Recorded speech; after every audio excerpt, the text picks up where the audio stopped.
Motorcycle कैसा लगा बोलो?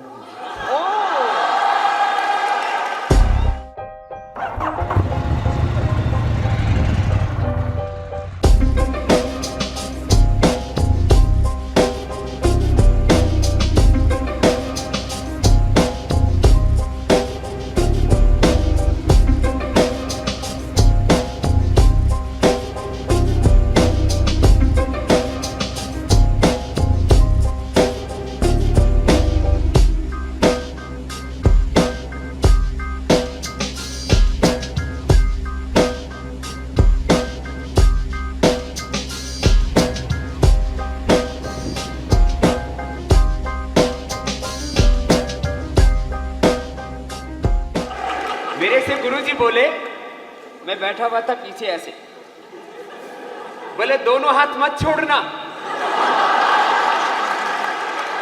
तो मैंने एक बार थोड़ा हाथ छोड़ा तो थोड़ा ऐसे हुआ, तो फिर मैंने गुरुजी को इधर से कस के पकड़ लिया।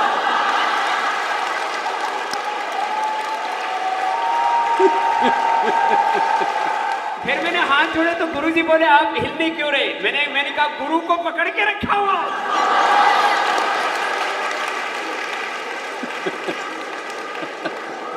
जो गुरु को पकड़ के रखेगा वो दुनिया में किसी से नहीं हिलेगा।